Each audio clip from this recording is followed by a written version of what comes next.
from faculty, from the distinguished guests who came in.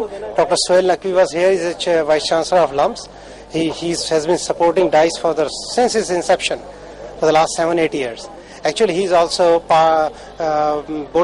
also in the board of trustees of DICE Foundation, and he is fully supportive. So excitement is at every level. It is at the level of faculty, it is level of students, it is at the level of industry. I think now, if you really see here this year especially, I feel that there is a lot of energy, and I think we are at the brink of change. Both sectors now, academia and industry, seem to be ready now to talk to each other. Earlier they were just separate. There was lack of trust and everything. But now you can see, I think they're coming closer. Now, obviously, we still have a lot of way to go. Okay, but I think we are in the right direction to become an innovation-driven economy.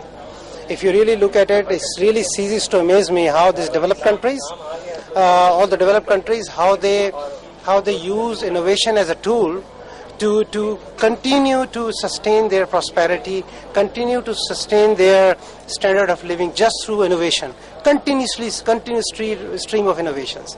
Sometimes there's a Microsoft, sometimes it's a Google, sometimes it's a YouTube, sometimes this, that. Sometimes innovation is in a transport. I was reading that article that day that there will be a transport of human beings. Their work is going on through the vacuum tubes. Yeah. So you can actually go from one part of the country to another part of the country just like a package in a few hours. There's so much work going on in nanomaterials, composites. There's a material called graphene. There's a work going on in graphene.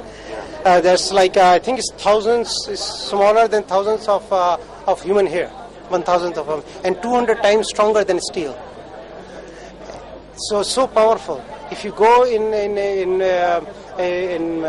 medicine, there's innovations going on in robotic surgeries. Robots are doing your surgery.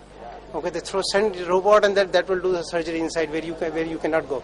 Okay, so there is a research going on in telemedicine. The doctor can be sitting here and patient can be over there.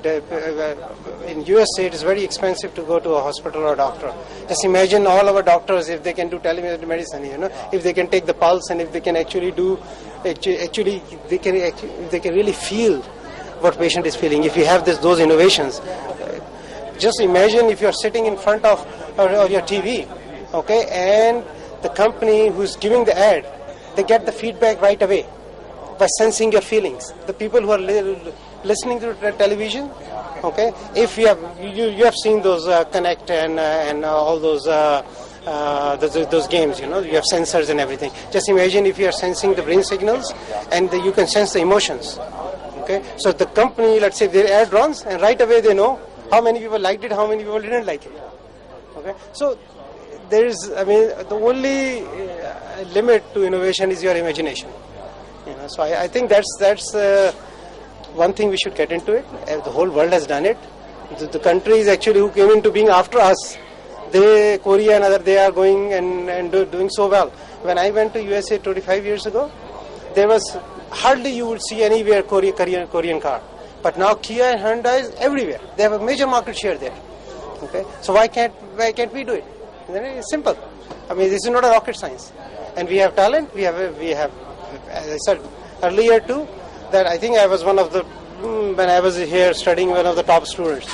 But today, average student, if you pick, is better than me, because they have access to so much knowledge.